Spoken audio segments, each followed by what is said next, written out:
And we're live. Awesome. Sweet. Well, I did it. I recorded another video. Actually, you know what I did forget to do? I forgot to put on a timer. So we'll put on a timer. Cool. Alright. Today, I wanted to talk about the future of AI and where I think it's leading to. And build us a little house. Now, did all my iron get cooked? Yes. Yes, it did. In terms of a new house, I don't really know what the structure is going to look like. So I reckon we're just going to spend a bunch of time farming trees, I guess. We'll eat some of this. I keep cutting trees. Yeah, so AI, obviously the new reports coming out, basically stating that most of the companies that are using this stuff aren't actually getting any economic returns, which is really bad. Obviously, I don't need to explain why. I think the future, which has already come true, and I think a lot of people predicted this, is token maxing, and the end of that. I think most people will spend their time trying to be as token efficient as possible. And I mean, we've already seen that, you know, people are talking about, well, we're not actually getting any real returns, so we need to cut back on token spend. I'm gonna put all this back in here. Now, I don't have a bed, so I think we're actually just gonna go back to mining. Yeah, most people are talking about we need to reduce token spend. And then DeepSeek also released their model, which is so much cheaper and so much more efficient. That I think the future of this AI usage as these large-scale databases become just exorbitantly expensive and unfeasible for these companies to pay, as well as unfeasible for the human race to have. I think we're going to see a shift towards a development towards local LLMs and homebrew, like AI agents doing specific things. I think the technologies of things like N8N and OpenClaw and stuff, I think these are where the future of AI is. I don't necessarily think that the generative AGI model that is being sold is particularly likely anytime soon. I mean, maybe. It could be. It could be just around the corner. But I don't think so. I think everything is kind of a sales pitch at the moment. And N8N and OpenClaw and things like Make.com and whatever, these are the only things that I've seen that are actually producing real economic returns for investors, for businesses, for people that are putting their time and money into AI tools.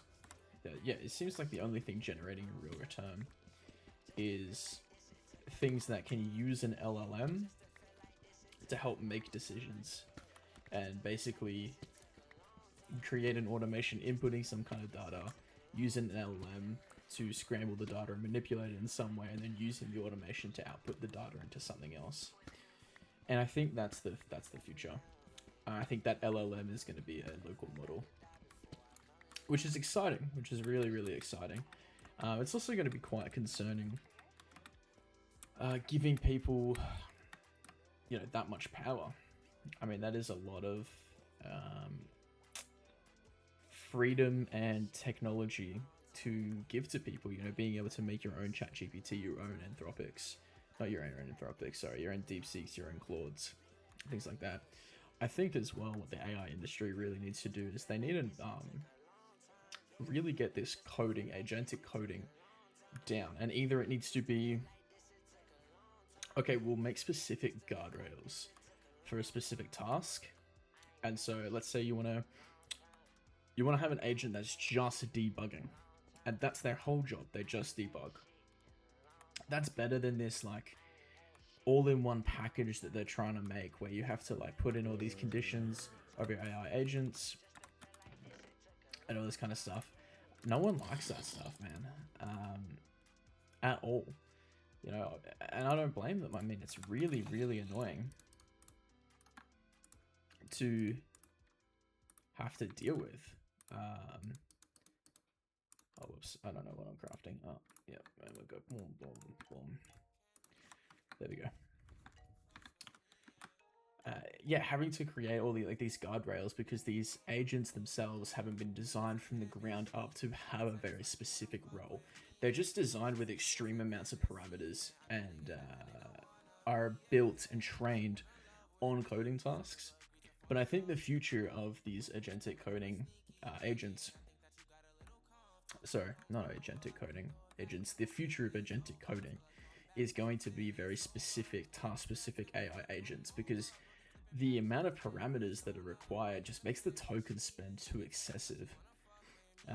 Now, unfortunately, now we have no real alternative, but I think that is where whatever company cracks that, of just like, yeah, we're the best at a debugging agent, and that's what we really nailed down, and that's what we make, and that's what we do. We make really good debugging agents. Then I think that would actually get a lot more respect than what they have right now, because the current system they have right now just isn't great.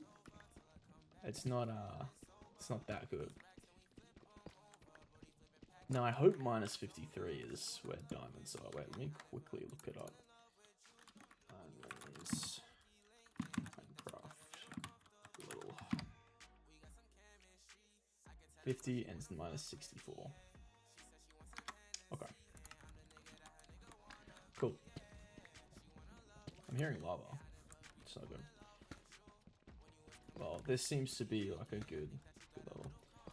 I also think the generative AI for advertising is going to be a huge market soon. I think, obviously, like, people can tell when it's AI made, but I think simple creatives, especially, well, I shouldn't say especially, particularly 2D creatives for ad campaigns, I think that's going to be the future. I think what you get to do is you just get to have AI spit out like 25, 30 split tested, 2D ads, and you just split test and split test and split test, and you can find your winners. I think that's really good. Yeah, I think this future of AI is really, really exciting, because I think what's going to happen is this idea that AI is taking all these jobs and stuff just isn't as tangible as people think it is. Now, some jobs for sure, but like all jobs being taken is just not happening anytime soon. You know what? I'm just gonna fight because this is kind of boring. Yeah, come here. Okay, now go sit behind this tree. Wait, if I die here, I'm actually screwed.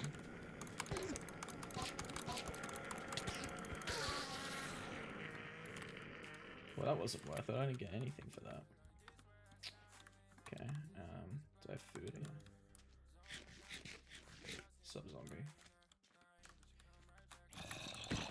Let me turn this off. There we go. Yeah, I think people are kind of seeing through the sales pitch that has been the AI space for a minute now. Why am I so hungry? What's going on? And I don't think people necessarily believe in it anymore. Not that people don't believe in it, but I guess the cost of that is just getting so outrageously expensive that I think people are thinking of alternatives like the local LLM. If DeepSeek was in Mandarin, I think it would be the biggest LLM in the world. Like, this bread just does not last. I feel like I get so hungry so quickly. I need food. I need to build a farm. We're gonna do that when it starts. Oh, it's getting nighttime now. Is it? Yeah, okay, it is. So what we'll do is, we won't worry about it now, it's a drown. Don't worry about it right now. We'll start crafting the tools for it. I need a bucket. I don't have any iron. So what I might do is I might build it out in the ocean, so I need to farm some dirt. So if that's the case, I'll build ourselves a shovel. That's a really ugly noise. Oh my god. Oh, my music's not too loud. Let me turn it off actually. It's getting on my nerves. Okay. We'll get out here. What we'll do is... Oh, you're like a little baby one. I didn't know this even existed. We also need to find wool, and I need to kill spiders, actually. Because I need a bed. Because I don't currently have a spawn point. There is that village back there, but I would rather not. Oh, that guy has a bow. Are we serious? Oh, really? Oh, it's a fishing rod. I was so concerned. I was like, bro. That would have made me really upset. Okay, I got arrows from that. Let's go. We could make a fishing rod. Oh my god, you scared me. Okay. Yeah, we could get fish. That could be a good idea. But for now, we will do this. We will go... because you only need... I think it's like... this. I think we can do it this way. No, I can... if I get a hoe.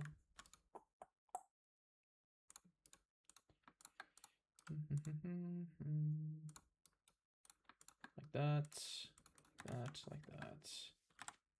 Will this grow? I have bones as well. So I can bone meal up. I have heaps of bones. I didn't realize I had so many.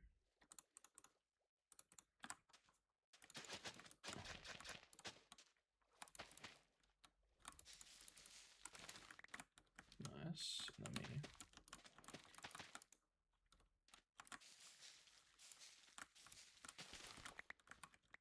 and then boom, boom, boom, boom, boom, boom. Awesome. Me have a wheat farm. Nice. That is awesome. Now, do I have gravel? I don't seem to have gravel. How is that possible? Okay, I don't have gravel. Do I have flint? No. Wow, okay. I did not see that coming. Alright. What do I want to say? Where do I see AI affecting jobs? I don't really think it will affect jobs as much as people think. I think it will just be used to include jobs. And I wonder how like soon this like job apocalypse is gonna come. Because I don't think it will be that soon. I've yet to be convinced. Okay, that's one gravel. We can make a fishing rod. So maybe we'll just fish and talk shit.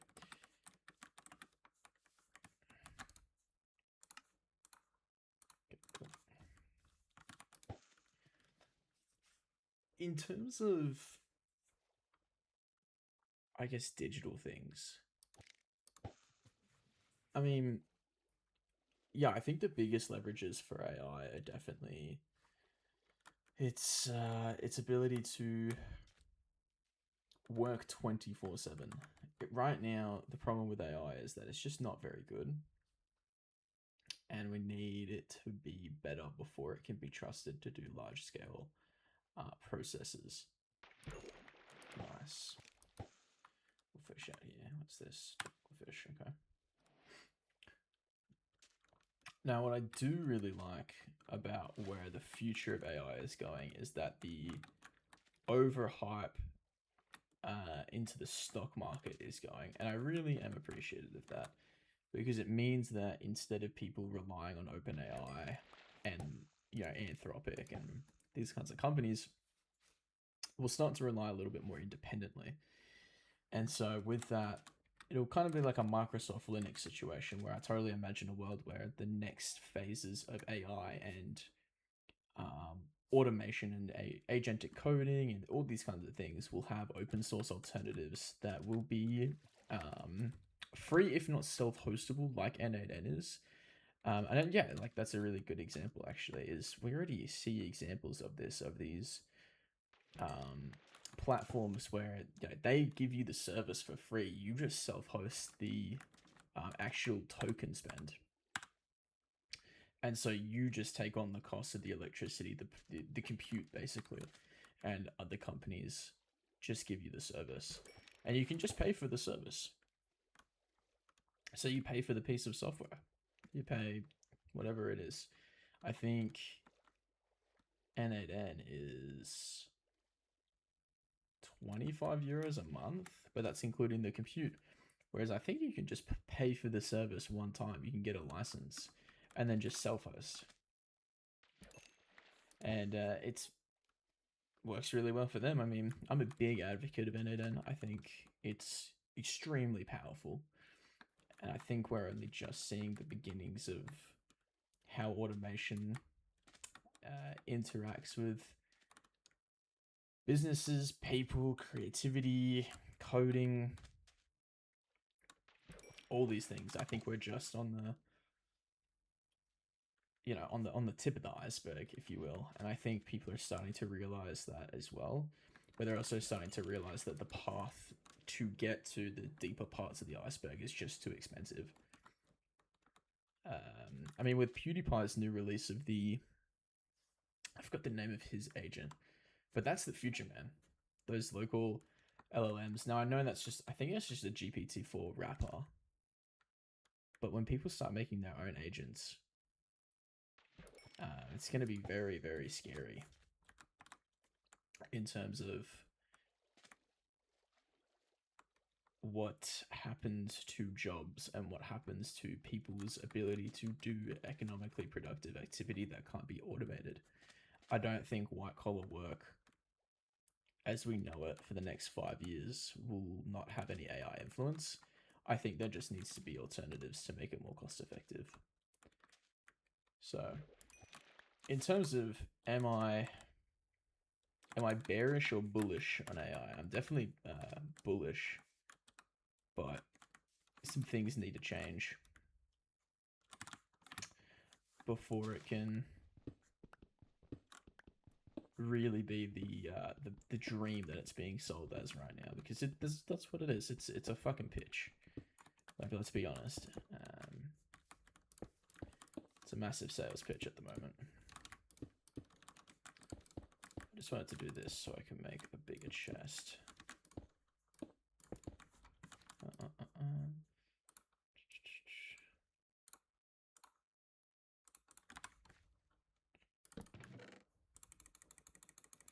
Let me just put everything in here. Speaking of bullish and bearish, I think I might start a podcast on things like trading and AI and companies and stock market and tech and all those kinds of things, because obviously it's quite interesting to me. Put the salmon in first, I reckon. We should also make a door. Yeah.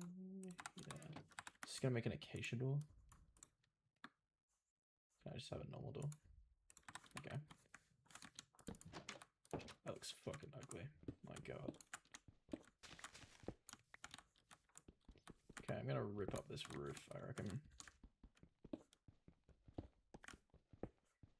In fact, I think we just might move everything now that we've got some food cooking, because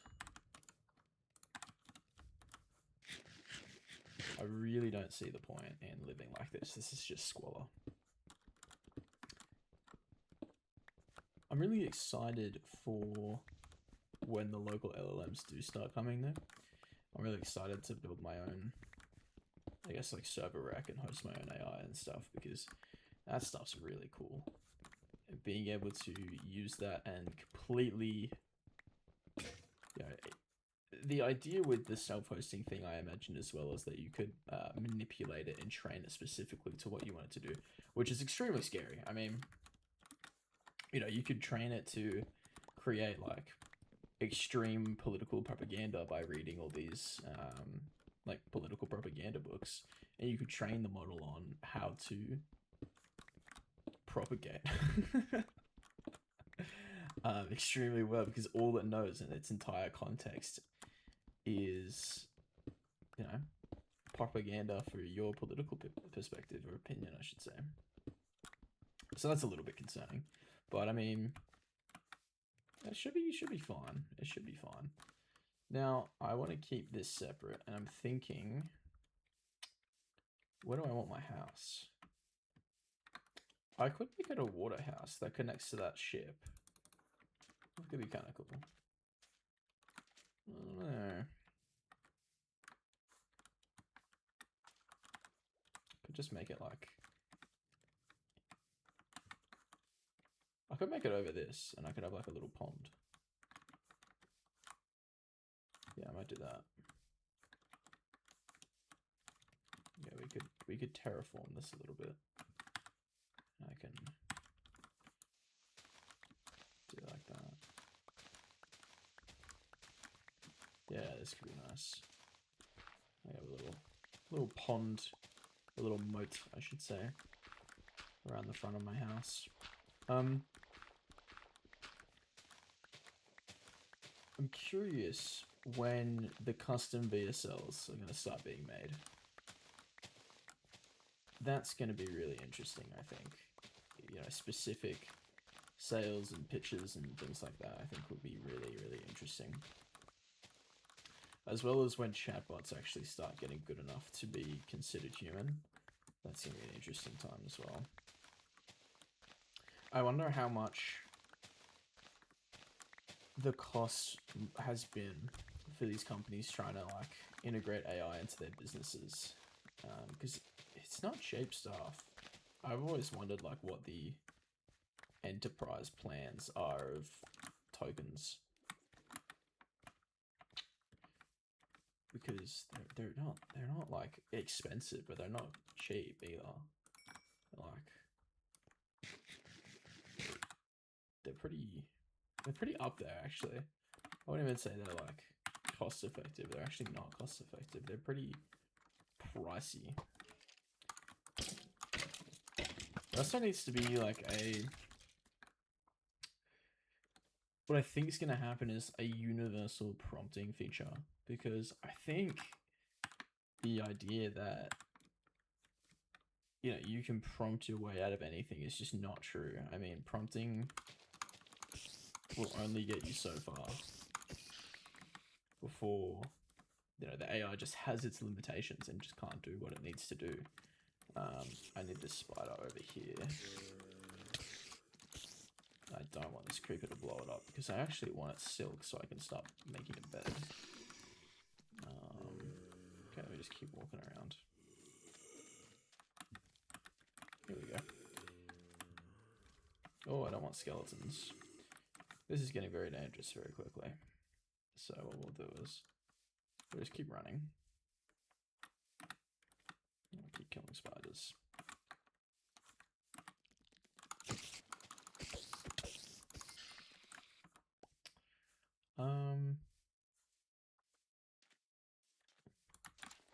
There doesn't seem to be a lot of spiders on this little island. Oh, here we go.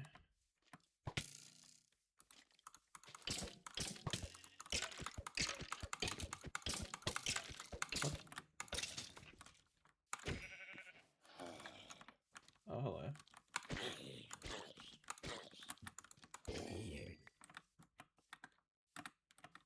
Ooh, this area is nice.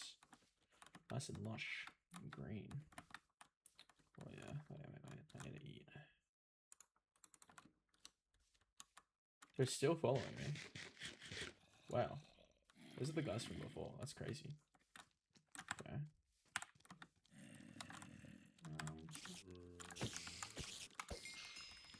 1 wool worth of string. The fact that only 5% of companies saw an actual return on AI spend is fucking insane to think about. But I wonder how much of that is just them not knowing how to best leverage it. Oh, I'm gonna die. Oh my god, that was scary. Because I find that really hard to believe that AI couldn't be implemented in some way to save man hours or procedural things, anything like that. I find that really surprising. Oh, I'm gonna die here, I think. I think I need to eat food. And then go over here. I didn't explore this, but that's cool. Okay, just gonna make sure there's no walkers or anything. Oh yeah.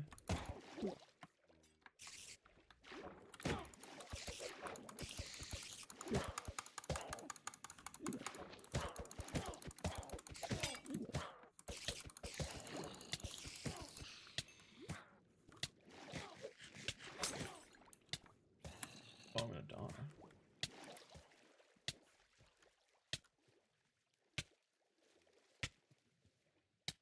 Wow, this is really dramatic. This poison stuff's no joke.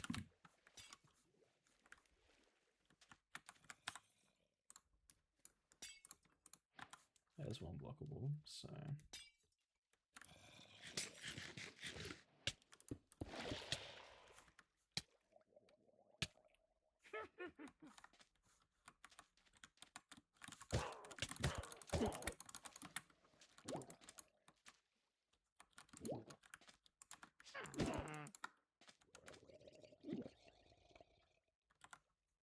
I'm just so dead.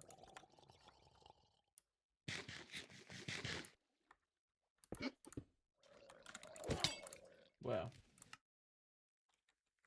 And just like that, all my stuff's gone. Okay.